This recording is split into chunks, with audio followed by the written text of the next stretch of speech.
Okay.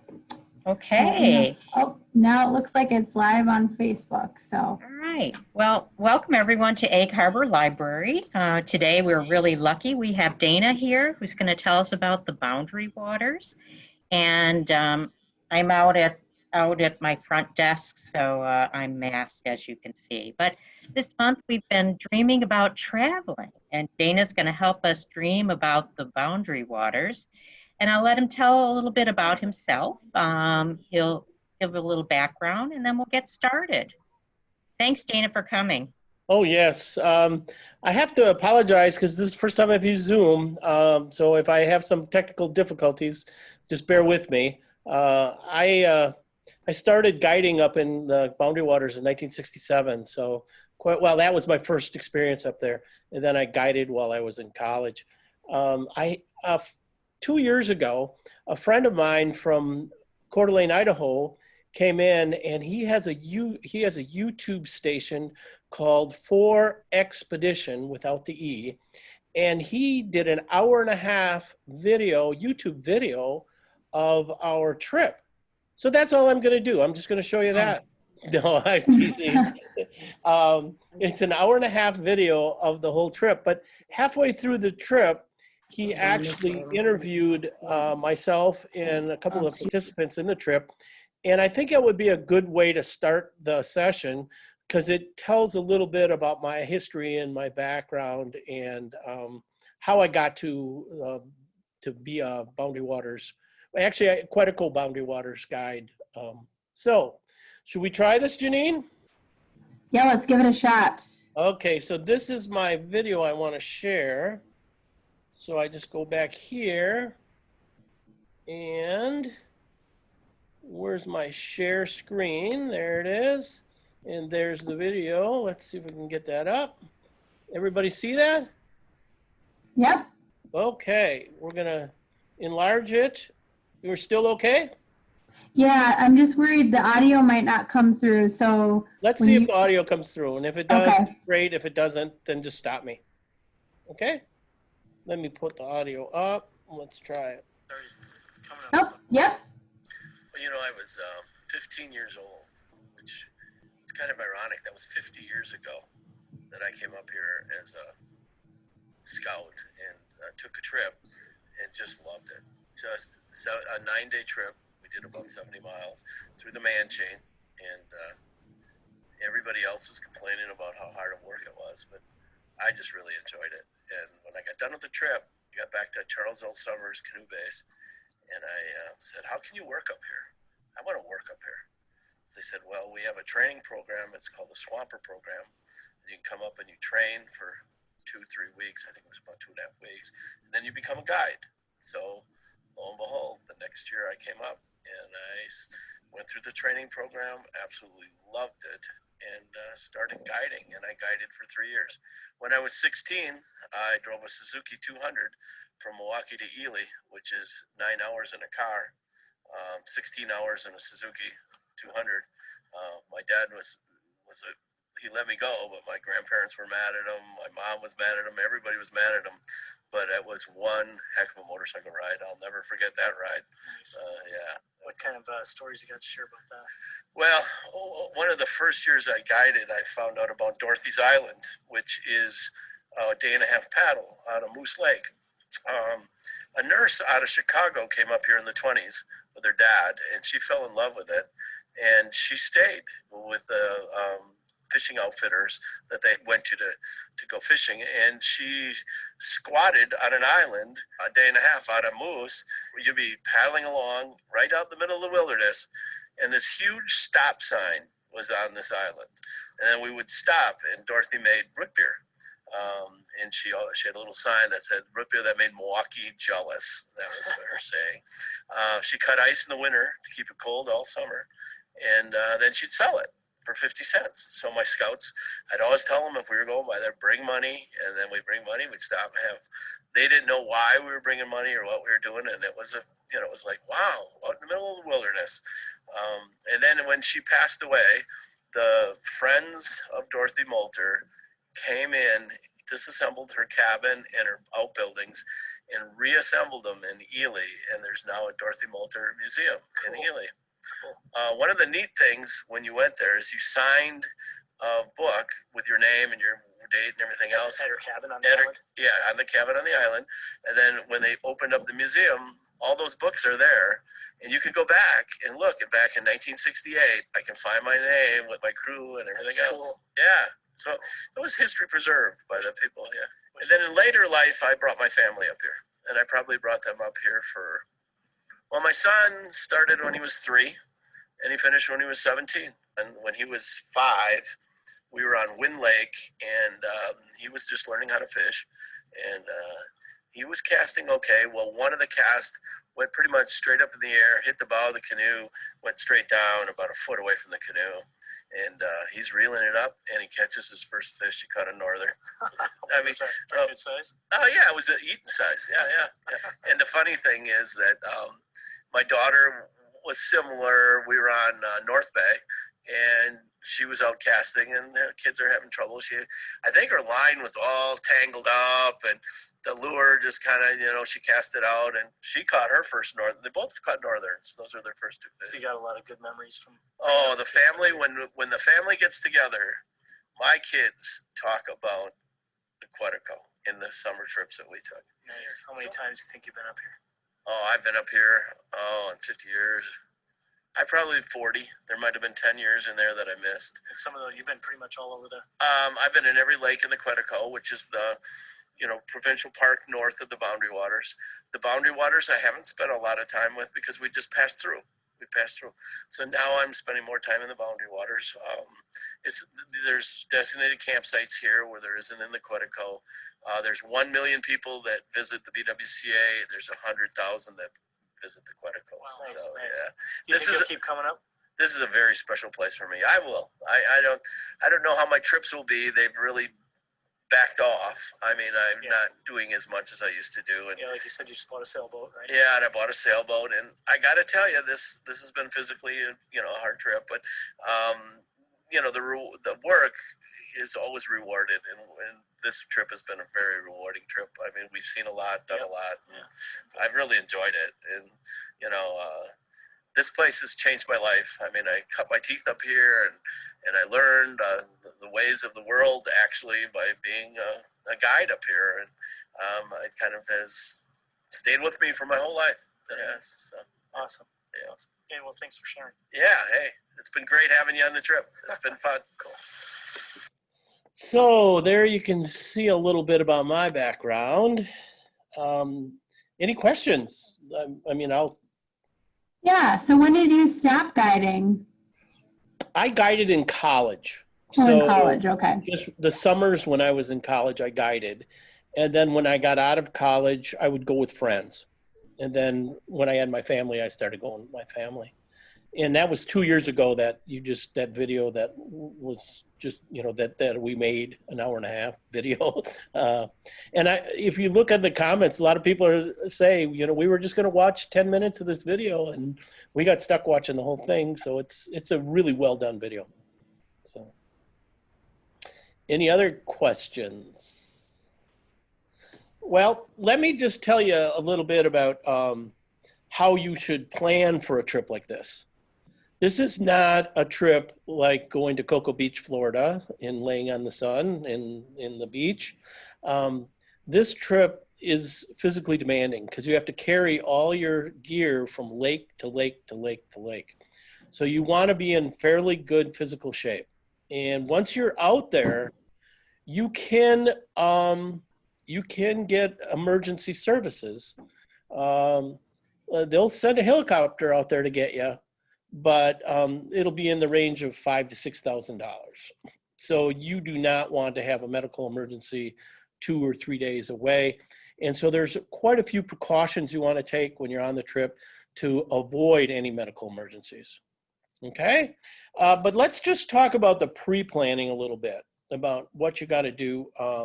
You have to get a permit, and that is offered through a website that it's a U.S. government website, and it's a overnight canoeing permit. There's two kinds of, there's actually more than two, but the two major ones are overnight camping or just going in for the day.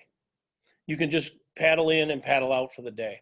Now, a permit allows you to have 7 people in your group, and you have to designate a leader, of course. And let's say you have 14 people that want to go. You have to have 2 permits, and you cannot be within 500 feet of each other when you're paddling or camping. So they treat you as 2 separate people. And the permits are fairly available. You know, there's availability. My son is going over Labor Day, and he just got a permit a week ago for Labor Day. So he was able to get that permit. Now, I suggest that you go through some outfitter up there. If you've done a lot of canoeing and a lot of canoe camping, you may have the majority of the gear. I also suggest renting a Kevlar canoe. Kevlar canoes weigh about 48 pounds. Aluminum canoes weigh 70, 80 pounds. That 30-pound difference is huge when you're portaging. And they work really well in the water. Now, what outfitter should you go through? Any outfitter that has the website is a reputable outfitters. Most of the outfitters that are questionable are not in business anymore. So I use a couple that I like, and go to their website, and I can show you a couple I can show you an outfitter's website, and they'll give you a list by list things that you should take on your trip. Okay, they'll rent all that to you. You may want to buy some of it. Over the years, I basically just rent a canoe when I go up there. I've got most of the gear that I need. Okay, so that would be like the gear part of it, and we'll talk a little bit more about that later. What you have to also decide on what part of the boundary waters you're going to enter. There are, there's the east section, the central section, the west section, and then the southern section. So you have to look at a map and decide which area you're going to go into. The generalization is the southern area is got more little lakes and ponds and streams. The western area has bigger lakes and few streams and lakes, but majority of them are bigger lakes. And the eastern area, of course, is the same as the western area. They're both on the boundary of Canada. So you'll be paddling in lakes that are not only in Minnesota, but they're also in Canada. And then the central one is probably the most populous one. If you go in the central area, Fall Lake or Moose Lake, you're going to see motorboats the first day you're out there, because on some lakes up there, you can use a 25-horse motor, and all the outfitters put racks on their boats and they haul canoes to the edge of the limit of where the 25 horsepower motor is no longer liable. So, and you can do that as well. You can get a tow. We call it a tow. They're not cheap. It's like $40 a person to get towed out to the border, and you'll save yourself a day and a half paddle. It'll get you right on the edge of the wilderness as well. I'm going to stop every once in a while and just ask if there's any questions. So you'll probably get to this, but how long do you usually give yourself? I guess it all kind of depends on how long a trip? Yeah. Okay, for instance, my son is going on a 7-day trip. He's been up there a lot with me, so he's got a very good 7 to 9 days if you're advanced, 3 to 5 days if it's a kind of your first time and you're a little leery about everything, just so you get the taste of it all. But you know, a 3-day trip is just 2 nights of camping out in the woods. And I almost say you should, if you're going to put the time and effort into getting there, renting the equipment and everything else, it should probably be 5 days. Now, when you look at the websites, you'll see suggested trips, which is kind of nice. Let me see once if I can share something with you. Yeah, here's one. Let me see once. Now, to share that, I go back over here. getting there. Just hang in there for a second. Let me just close this down. Now it's zoomed down here, right? Which I don't have. Okay, when I knew this was going to happen when I was ready to share something. Wait a minute, I think I can go like there and there, and there it is. Okay, can you now see what it looks like? Is that? Yep. Okay, so here's Tuscarora, which is on the Gunflint Trail, and this is their website. Now, if you go down the website, you see Tuscarora, Little Sag, Gillis. That is a 4-day, they say a 4-day trip, and they tell you and show you on a map where you're going to go in 4 days. And every one of those little things is portages. That's a portage, and these are all lakes. I can make that a little bigger. So that is really a good resource. And this is a proven trip. This is a trip that people take that they have decided 4 days. You've got plenty of time, and you're not going to, you know, depending on the weather, again, you'll be able to make it. It's a medium trip. They call it a medium. You know, it's hard, medium, and easy. So that's one of them. And the other one I was going to share, might as well bring it up right now, huh? Did that answer your question? Yeah, it did. I mean, I've never done it. I've thought about doing it, but just You're don't know not going how. to do it?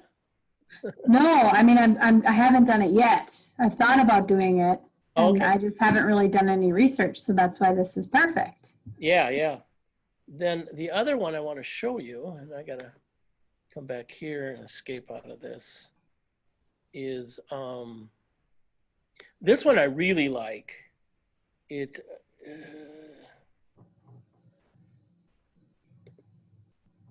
okay, here's the site. Well, can you see that?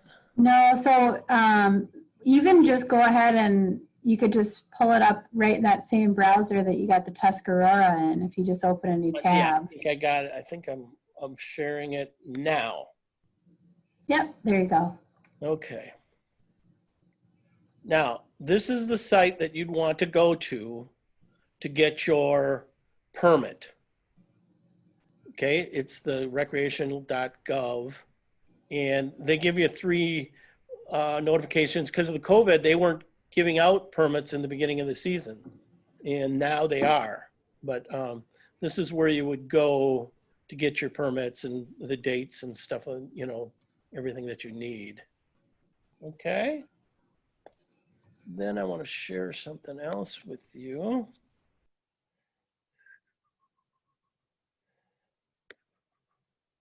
No, that's not it.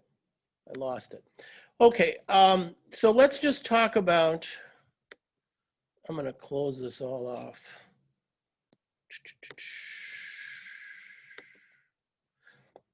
Can you see this one? I can see the BWCA entry point. You might have to share. Yeah, okay. Has everybody got that? Yep, BWCA entry point 52, Brant Lake. Right. This is just bwca.com. Now, the nice thing about this one is you can click on, let's say you're coming in down the Cross River here.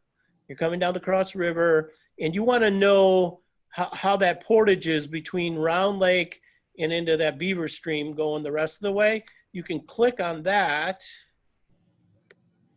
and it tells you that portage is 137 rods.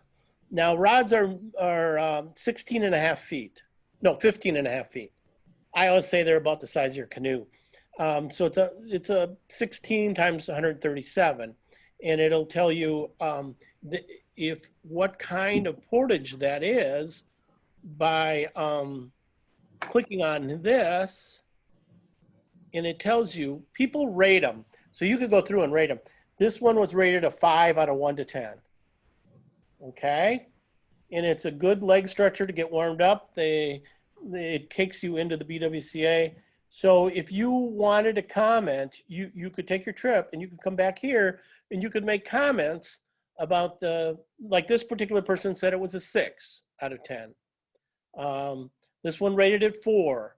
So it all depends on your ability as to your rating. So you take the ratings with kind of a grain of salt. You say, okay, some people can rough it harder and others not so hard. And then if we go back, let me just, okay. So that is for portages. Now these red dots are all campsites. So you can see this is a very popular entry point. These are all campsites. So if I wanted to see, I'm taking a guess. This is Tuscarora Lake, and I'm saying this looks like a pretty good campsite. Let's click on it. Okay, so it's a rating of 4 out of 5. So people have rated it high. When you look at that campsite, they'll tell you it's a hidden gem. Most people on Tuscarora go for an island campsite, and it'll give you information about it. And this one even shows you a picture of the campsite. Now, let's talk about the campsites. You have to camp on a designated site. When you're in Canada, you can camp anywhere. You don't have to worry about it. But when you're in the US, and if you look here, there's a government grate. It has a grate on it to make your fire so you can cook. And there's also a toilet, a little potty in the back. It looks like a box with a lid on it. And you have to stay at one of those campsites, because if you don't, you'll end up with a fine. I have been checked quite a few times up there. I mean, it's not that they have wardens out in canoes paddling and checking people, and you can always tell them that they're wardens because they're so precise in their paddling. They are so good at paddling, and when you see them coming, you're like, yeah, that's a warden. Look how they're paddling. They're just like very good paddlers. The other thing, as long as I'm on this site, is the green spots are points of interest. So somebody thought this spot right here was a good point of interest, and let's see what they say. They say it's what are they coming from Terry Lake Portage? Okay, it's just a nice grove of cedars, so that's why they put that site out there. So bwca.com is very, very handy if you're going to go if you're going to go up there and you want to see on the lakes what campsites are available and how hard the portages are. That really does help your trip out a lot. Okay, questions? So I was just kind of poking around while you were talking, and I went on the site, the permit site. Could we maybe pull that up and just to talk about how to navigate it? Because I see like. I have to read. I closed it, so let me go back. Oh, or do you want? Okay. No, wait. Maybe I can get back. Let's close that. Close that. Close that. Recreation.gov, or what is it? Boundary Waters Permits. Recreation.gov. Yeah, I just got it back. It's a little tricky to navigate, and I found. I want to zoom this, right? Yeah. Okay. Let's go back to share a document. And I'm wondering, right there, share my document. Okay, there it is.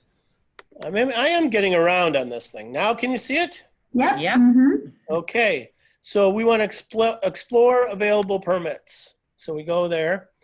Please enter a permit type. So you'd go up here, and these are all, remember I said there's overnight, there's day use, paddle. Oh, you know what, Dana? It now I think as it opened a new window, we can't see that. So now you got to go down and share the window that it popped up. Oh, sorry. No, it's okay.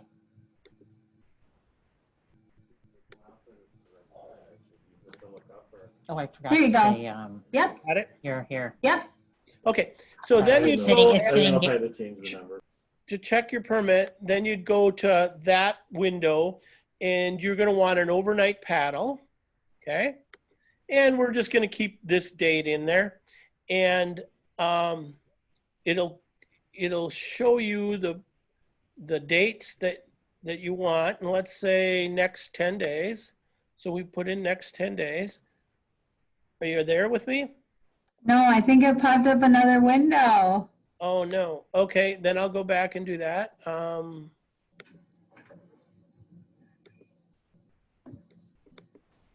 Here we that? go. Yep, Yeah. that looks great. Mhm. Okay. So I don't want to lose you, but remember I told you there's like 4 entry points? The east entry point is the Gunflint Trail. Okay. So see where it says, let's just do Bower Trout Lake overnight. And then it's off the Gunflint Trail. And notice there are no permits available here. Mhm. There's one there on Wednesday and one on Saturday. So if you get close to your departure time, you're going to have a harder time getting a permit. So, okay, I probably, if I click on this, it's going to take me to another window and you won't see it. But that's how you would get your permit. You click on it and then you fill out all the information. Okay. And it'll give you the price. Now, you've got 2 options on how do you get your permit. If let's say, for instance, you're 2 days away from going on your trip, you don't want it mailed to you because you'll never get it in time. So then you can pick it up at one of the ranger stations, and the ranger station for this one is in Grand Marais, which is on the right off the Gunflint Trail. So they'll have a record of you buying your permit, and you can go there and get your permit right there. Some of the outfitters allow you to get your permits at the outfitter. So you have to ask the outfitter if they can bring up, because some of them are able to do that, if they're able to bring up a permit for you. So you go to the outfitter and then you could rent your canoe from them or whatever gear. Right.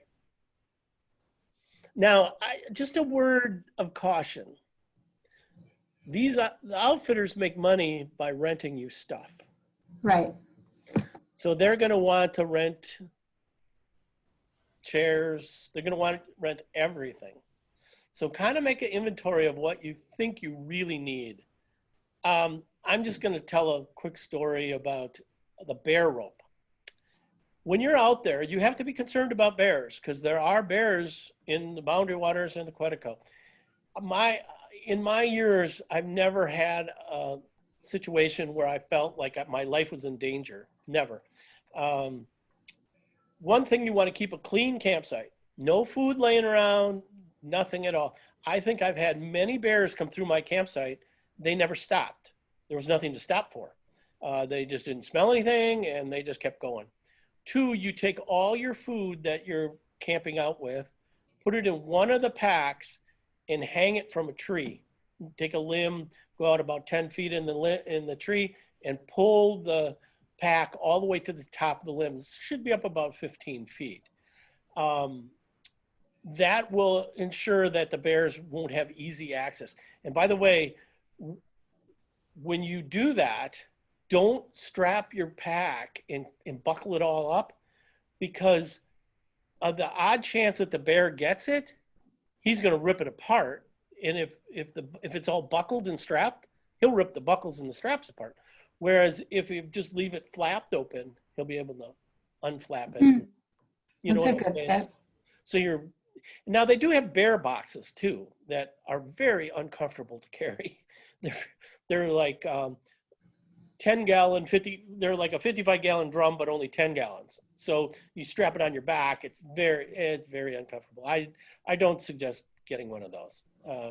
Like I said, in all the years I've been going up there, I've never felt my life was at danger. But I am very cautious and I'm very aware of the bears. Do you bring bear spray at all or? It's illegal. Oh, okay. Remember, and I haven't touched on this, you can't take any cans or bottles into the Boundary Waters. Everything has to be reusable. So I'm going to give you just a real quick story, and it was a good one for my kids to see because I always took my kids up there, and we were at the Boundary Waters station, and these guys were going on a bachelor trip. There were, I think, 5 of them. They were going to go in and on a bachelor trip, and they stopped them. They looked suspicious.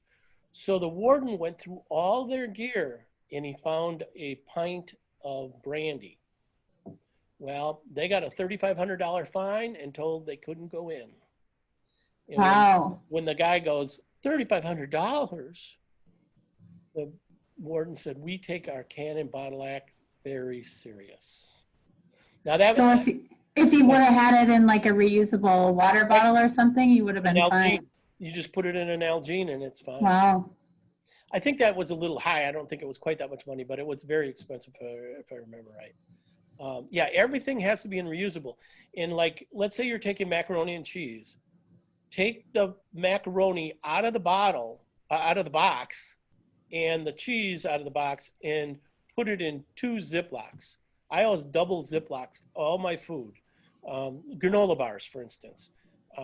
You take the granola bars out of the box that you get it in the store, and you pack them separately because they'll pack down easier than that whole box.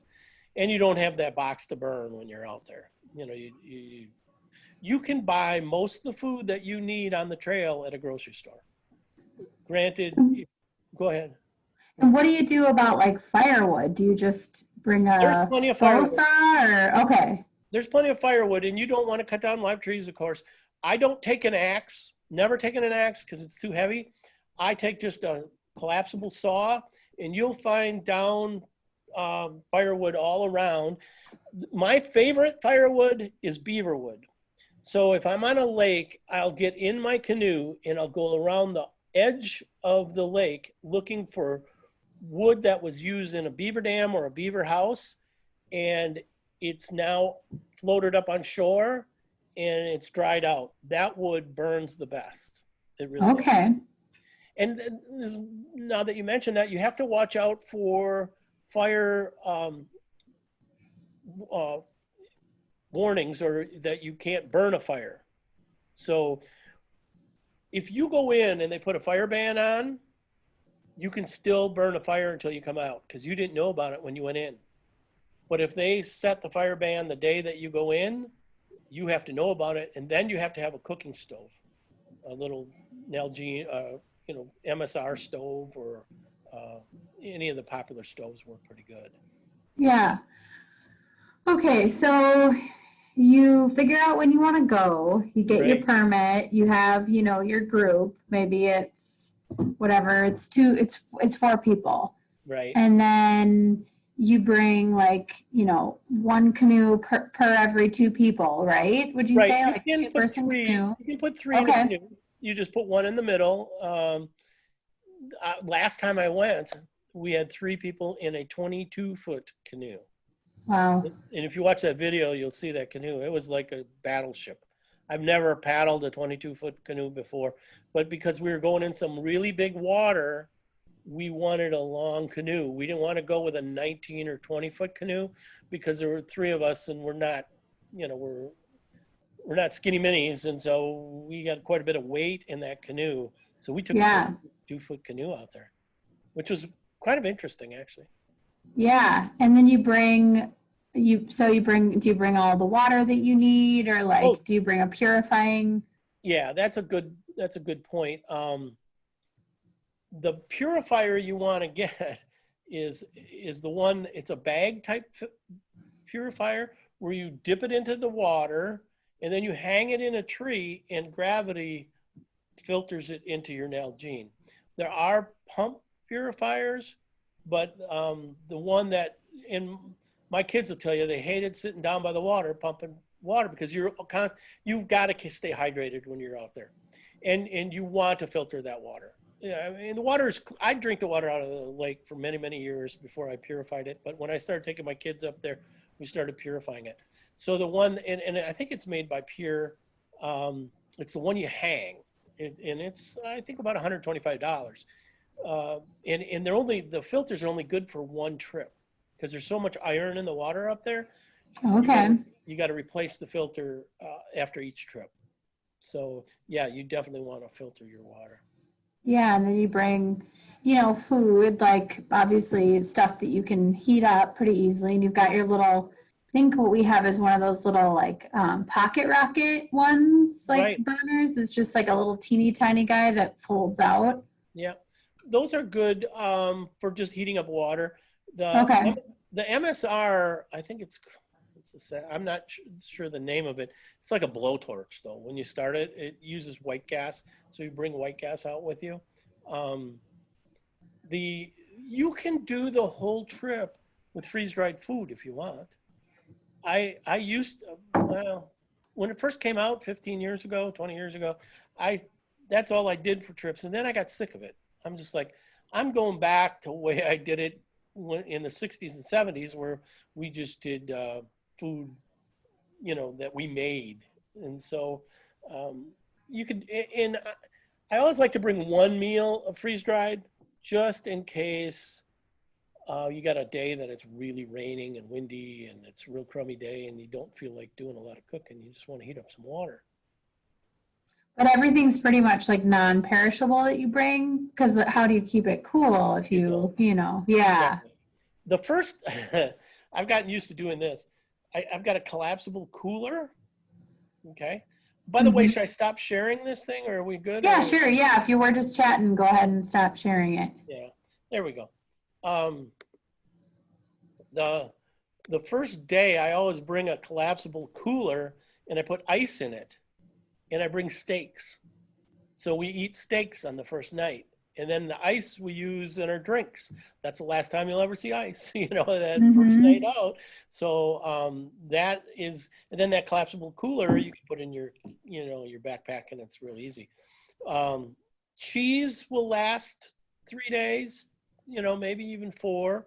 Sausage, I don't really recommend bringing a lot of sausage. It'll attract the bears, quite frankly. But other perishable, like eggs, you can have for 2 days. I'm trying to think butter. And what I did with the butter is I took a half gallon, we had a pretty good crew, took a half gallon milk jug and I cut it in half. And then I put the butter in there, and then I took the top and I just put it together so that it would stay. And then you can always plan on having fish for one meal. I mean, you can have you can fish when you fish up there. You bring a rod.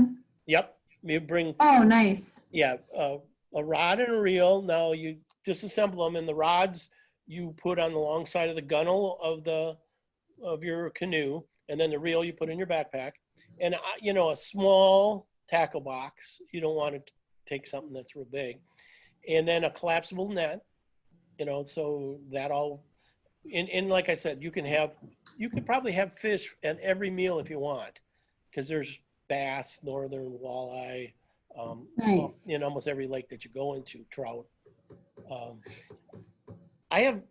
This is kind of like, I don't know if I'll get in trouble for this. I was thinking about this earlier and I didn't know if I wanted to mention it or not, but I'm gonna. When you catch a fish, the DNR suggests that you take the remains of the fish and you walk back in the woods and you dig a hole and you put the remains in the hole and then you cover it up. Well, that's the legal way to do it. What I've done in the past is just take the fish in the bucket, go out in the middle of the lake and take the fish remains. I figured they all go down the bottom, the turtles and the fish will eat them all. I'm just thinking I'm going to attract bears if I take that fish and bury it over there now. And then where do you get your fishing permit through then? Do you get it? It's a Minnesota license. Okay. So you can get it at any, when you're driving up, you can stop at a gas station and get it almost.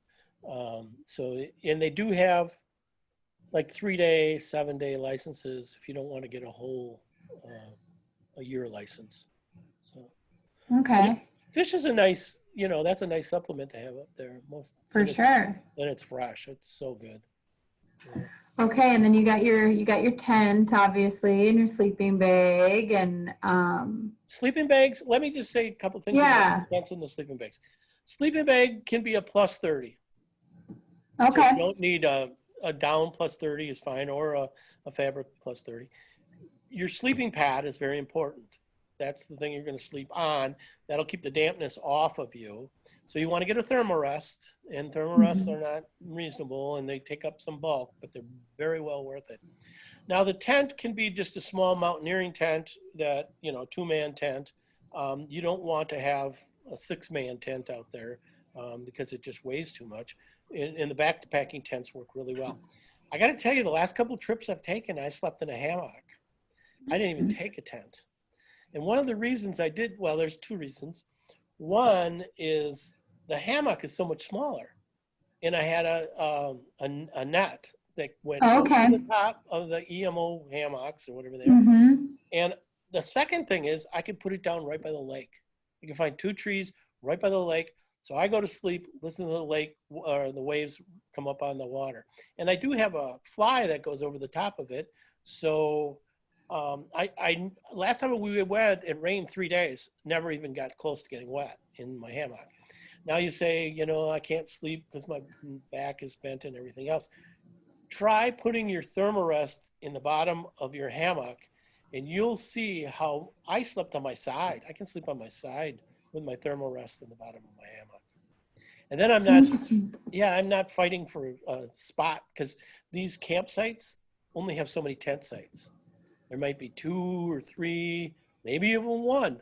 And all I need is 2 trees. You know, then I'm good to go. So Yeah. And it's a lot smaller to pack too, which is nice. And then probably one of the most important things, like bug spray. Are the bugs pretty bad up there? What's the situation with that? Well, it depends on the time of the year. Okay. But mosquitoes are bad. Mosquitoes are in. I try to have kind of a positive outlook about mosquitoes. I don't get all worried about them. I'm not always swatting them. But at night, they come out like you wouldn't believe. So when it gets dark, 9:30, 10 o'clock, you go to bed. Now, the funny thing is, if you stay up for an hour, if you can take from 9:30 to 10:30 or 10 to 11, they seem to go away after that. So if you want to watch the Northern Lights and you just want to take the day off the next day, you're going to have a layover day, or night paddle, which is fun. If it's a bright moonlight night, the mosquitoes kind of go away. Now, DEET, I don't know. You got to use it? You got to use it?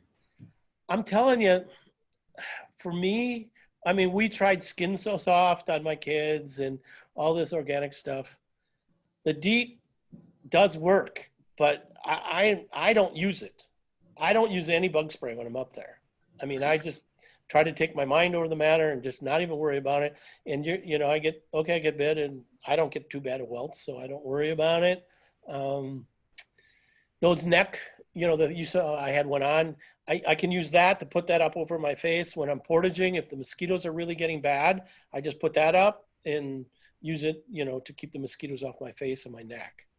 I bought a really interesting jacket from Columbia that was like almost like a mesh jacket. That's like, it's a bug deterrent like jacket. So that's been a lifesaver, like just even normally. I've got pants that are the same thing. And the more you can't wash it too often. You don't wash it, it washes the stuff out. And those work. If you ever watch the whole video, you'll see a section on mosquitoes in that video where he videoed them at night. I mean, he's in his tent and he's just showing you all these mosquitoes. I mean, there's a lot of mosquitoes up there. But like I said, further, as it gets cooler, the mosquitoes do die down. See, when my son's going over Labor Day, which will be good because the mosquitoes will be down and the fishing will start coming back, because July and August fishing is just okay, but September, October, it gets better. And then so you've got all of your gear for eating and keeping the bugs away, all of that for sleeping. So do you bring a map, or this is a silly question, but do you get cell reception up there? I mean, I guess it depends on your carrier, but how are you navigating? Compass? Well, I to Dead Reckoning, which is Compass and a Map. Okay. And there are a couple different kinds of maps out on the market. You should always have a map, even if you're using your navigation equipment, your GPS. You can get service for GPS out there, so you can use a GPS. And a lot of people take them. I took one once, and I haven't taken one yet since, because navigation, and I actually have a small section on navigation that I wanted to talk about. You should have 2 sets of maps for every canoe. So if one gets lost, or the canoer gets lost, there'll be another set with that. So 2 sets of maps, they're about $8 for a sectional map. There's 3 kinds of map manufacturers. Fisher makes one, Voyager makes another, and I'm losing the third one right now, but my favorite is Fisher. That's the one I use and I like. And when you're traveling, you'll have a map case. So it'll be like a plastic case, and don't try to use a baggie, because they just don't work. They just are too, they're not strong enough. Get a map case, fold that map up, and put your compass right in with that map, so you keep the map facing north the whole time you're traveling. So you're in what I do is I set it between my feet when I'm paddling. I set it right between my feet so that I can look down and see that the map is orientated correctly, because those lakes get confusing if you don't have your map orientated correctly. One little hint, always look behind. When you're navigating, a lot of people don't look behind. They just look forward. But you can get a real feel, again, if you look behind you and see what's back there. And the other thing I do that I've been criticized for is I like to go down the middle of the lake, because then I can see all the points. I can see all the features of the lake, and I can navigate better. Because navigate can be a little, it can be a little tricky. You've got to find the Portage Trail, and a couple things on a Portage Trail. One is, if I'm looking at the horizon, I'll see where the trees kind of come down. They usually don't take you over the top of a mountain. They'll take you in a valley. So that's probably where that Portage Trail is. Some of them in the BWC actually have signs that say, Prior Lake Portage Trail, but they all have blazes. And what a blaze is, on a tree next to the Portage Trail, about 5 feet up, they've taken an axe and just chopped off the bark of the tree. So what you really look for is a blaze. And before Kevlar canoes, you used to look for silver rocks, because people would come up with their aluminum canoes and they'd leave silver rocks behind. But now with Kevlar canoes, you can't find silver rocks. Navigation is a bit tricky. You have to be aware of where you're going, and it takes a little bit, but those lakes are such that they're pretty well identified, on your map and everything else. Although when I was guiding, a long time ago, I walked into a lake that wasn't on the map, was not even on the map. And at first I was a little confused, and then I found kind of the exit and I got out of it. But we got back to camp. I said, hey, this lake is North Bay. And they go, the other guide said, oh yeah, that's there. It's not on the map, so, but most maps today have all the lakes on them. So yeah, when you find your area, go to Fisher, or McKinsey is the other map maker. I like Fisher better than McKinsey. I guess I'm used to it. I've always used Fisher. And then order your maps. You order them online. So then, okay, so we already know one of your secret weapons, which is the hammock. Are there any other secret weapons that you have that you just over the years have been like, I can't live without this odd item? Well, to make the trip easier, I told you about the collapsible cooler with ice in it. Yeah. Oh yeah. That's a good one. Mm-hmm. Yeah. And bag wine, box wine. Oh yeah. Yeah. Take the bag of wine. That one works pretty good. Mm-hmm. No, I'm trying to think if there's anything else other than the hammock one and the ice. Well, those are 3 pretty good ones. Yeah. When you get out there, when you decide on your trip, let's say it's a 5-day trip, do 2 days of traveling, 1 day layover, and 2 days traveling back. Now, on couple trips, I traveled the first day and we found a lake that was so nice and it had nobody on it, and then we caught fish. We took our layover day on the second day of that trip, but that was only, but normally you want to take two, let's say a 5-day trip with 2 and 1, or 7-day trip, 3 and a layover day. Always take your layover day, because you're going to be sore, you're going to be tired, you're outside all day, you're paddling, and then that gives you time to enjoy a little bit of the boundary waters by fishing. And I always say, bring a good book, bring a deck of cards, and you know, and fishing equipment, because those are the kinds of things that you can do on your layover day. You can, you know, we brought a cribbage board and we play cribbage. Another buddy of mine that's a guide, he brought his ukulele. Now, can you imagine taking a ukulele out on the trip? I'm just like, Tom, are you kidding? Scared to ruin it. Well, he was a doctor, and he was like, so he was like, yeah, well, I'm gonna bring my ukulele. He had it in a case and he put it on the back of his, and he loved that thing. He played that thing and practiced that thing every night. So, you know, you want to bring something to kind of entertain yourself when you're in the woods too, and other than just the, you know, the beauty of being out there. So, Yeah, for sure. yeah. Well, and then I don't know, Janine, have you done it before? Have you done the boundary waters? Oh, you're muted. No, no, I haven't. My son's done it a couple of times, and my daughter-in-law, but sounds a little rough for me. I think that canoe, I mean, the thing that scares me is like our canoe at home is like it's just like a, you know, regular canoe. I can't remember the name. I'll tell you we what. named it the Green Bean, but it's way too heavy. Like that's what scared me about it, is just like I couldn't imagine carrying that thing. No, and that's a mistake a lot of beginners do. They want to save $48 a day because that's what it costs to rent a canoe. And I'll tell you what, those like fiberglass canoe, I used to carry a wood canvas canoe. I mean, I did that until about 10 years ago. And but I was used to it, and it was kind of a, but don't bring your own canoe, rent a canoe. Rent. And I'd say go Kevlar. Now, one thing I haven't mentioned is your feet are going to be wet the whole time. Mm-hmm. You got to wear good boots. You got to wear something that's going to support your ankle. It drives me crazy when I see people with Teva sandals that are out there portaging. They have no support. Plus, those rocks up there are all very sharp. That's part of the Niagara escarpment. So there's a lot of shale. There's a lot of sharp rocks. And when you're going down these portage trails are rough. They're not like, you know, some of them are a path like you normally have, but a lot of them you're climbing up and down rocks. And if you have sandals on, you're going to cut your foot. And if you cut your foot, you're not going to be able to carry anything. You're going to be out of luck.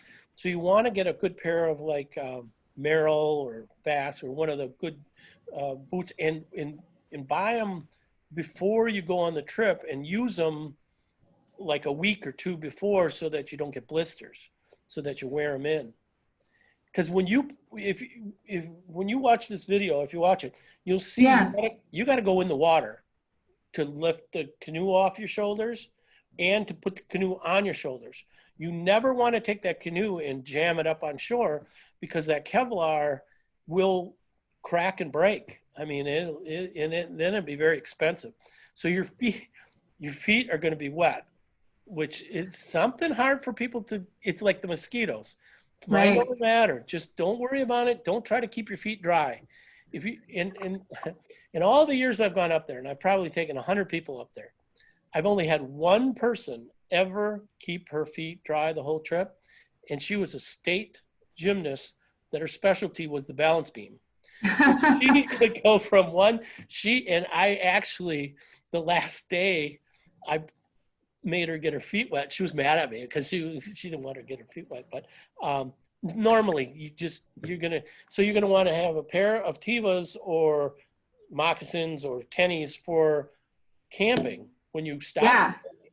But when you're on the trail, you want to wear your boots. And when you go swimming, you want to have. I always made my kids wear their boots, and they didn't like that. But I'll tell you. I tell them, you cut your foot, you're not going to be able to carry anything. I mean, if you have swim you know, Aqua socks? aqua socks. Yeah, that's what they used to bring, aqua socks, Yeah. so that they'd swim in the aqua socks. But you don't want to go barefoot up there. You ever go barefoot up there, you're asking for trouble. And like I said, you're 2-3 days out, you know. Yeah. So, like, as somebody who this would be their first trip, like, would you recommend maybe like you said, like the 5 days is probably a good length Yep. and fall, or what? Okay, there's advantages and disadvantages going all three. You know, let's say early. If you go early, which is May to, you know, end of April, May, beginning of June, you're going to get really good fishing. You're going to get really good fishing, but you're going to also get really good mosquitoes because the mosquitoes are hatching then. Okay. July and August, and I always liked June and July. I always liked that because you always had good weather. You always had days like today, 80 degrees. You know, it has snowed every month of the year up there. I woke up one 4th of July with a half-inch of snow on the ground. Now it hasn't for the last 20 years that I've been going up there, but in the summer you're almost guaranteed. I always did the last week of July. Okay. Fishing was okay and mosquitoes were okay. So, and then in the fall, your mosquitoes, your insect population is going to be down and your fishing is going to pick up. But you could run into some cold days. But, so it depends on, you know. Do you know of anyone who's done it in winter? They used to have a program, well, they have a program at the base camp I worked at that did dog sledding and winter camping up there. So there's certain lakes that you could take dog sleds through, so you can actually do it in winter. I'm not much of a winter camper. I've done it like twice and I don't like it. Well, 2 years ago, the Door County Read was wintering, which was it was about that and it was really cold. I mean, yeah, you were reading it and you were cold. 20 below. Reading it. I mean, Yeah. really cold. Wow. Yeah, really, really cold. Yeah. Well, I'm super inspired. Can I just check my notes? I did Yeah. a few things and I just want to make sure I got it. Okay, canoeing itself. If you're new to canoeing, the bow person is the power, okay? And I always treated them like gold because that's what kept my canoe going forward. My job as a stern person is to guide that canoe in the right direction, okay? As a bow person, bent shaft paddles work really well because they give you more power. And I say get a cadence down in the bow, get a cadence. I don't care how fast your cadence is, but just get it down and stay over on that side of the canoe as long as you can. Don't be switching back and forth every 5 strokes because that makes me navigate the canoe. It's harder to navigate if you're switching back and forth. And the other thing I do is I say to the bow person, you know, whenever you get tired, you switch. You don't even have to tell me because I can see it because then I'll switch. And you want to match in the stern, you want to match your stroke to the bow stroke. So you both want to put your paddle in the water at the same time because that stops the canoe from doing this and it gives you more momentum forward. But the bow person, never ever blame if you're on a river, it's a different thing. But on a lake, the bow person doesn't have to do anything about navigation. All they need to do is give you power. So that was one thing that I know I had written down. And it's not a race, you know, just enjoy it. Navigation, traveling. Oh, when you travel, you want to stop about 3 or 4 o'clock. Now, I don't even take a watch out there with me because I just look and you can kind of tell when it's 3 or 4 o'clock so that you can, first of all, you can enjoy a little bit of the afternoon. And second of all, those campsites are going to start getting filled up real quick. And if you try pulling in at 8 o'clock at night, you might not get a campsite. And you might be paddling through another lake or something else, and it'll be dark by the time you get somewhere. And that is no fun at all, pitching a tent and everything in the dark. Let me just look one more thing here. I thought I had. you have any questions while I bring this up one more time? Keep a clean campsite. Oh, here's a little, this is a real good one. Be aware of what's below your tent, because the people that there's been some deaths up to the BWCA, and I know of 3 in the last 50 years, and they were all lightning. And when I say be aware of what's underneath your tent, don't put your tent on a root. First of all, you don't want to sleep on a root because it's going to hurt your back. And second of all, that tree gets hit by lightning that you're on the root. That's how one of the guides that I used to work with died of a lightning strike in one of his trips. And another person I know up there it was really, if it's lightning, get off the water. Don't stay on the water. If it's just raining, drizzling, and there's no lightning and thunder, you're good. But if it's lightning, you want to be off that water. And you can't see how fast I paddle when that lightning hits. When I see that lightning, I want to get to shore. And I know of one that was on an overhang. There was a cliff over the top, and he was holding onto a root, and that tree got hit by lightning. So lightning is something you got to really be aware of up there. You really do. I didn't mean to scare you.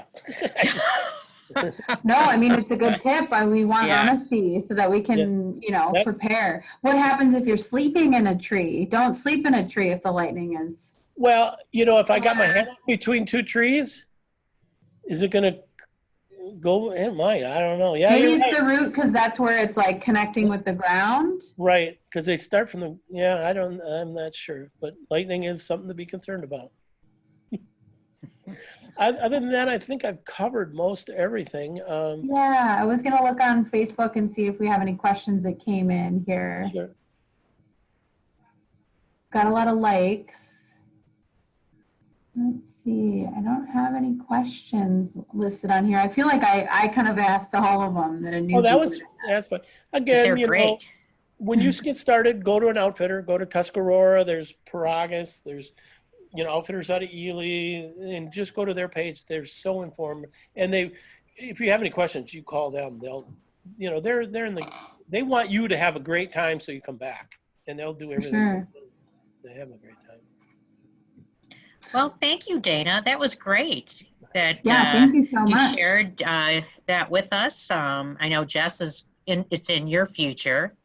I don't know if it's in my future. I kind of like it nice all the time, and but I know a lot of people that's on their bucket list, doing the boundary waters, Well, it's and we're nice so and close. lucky. It's Yeah. nice and close, Yeah, it's close. Yeah. So thank you for joining us today, and we really appreciate it. And this is our travel month, and next week Jess is going to share with us, aren't you, Jess?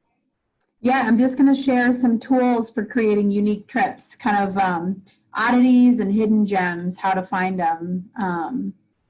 And I mean, obviously there's self-discovery, which is very important, but we do have a couple of books at the library and then also some resources online that can help you build some interesting trips, take you off the beaten path. So. Well, thank you for having me. Thank you very much. Yeah. And Dana, what do you do up here in Door County? Do you do any guided hikes or?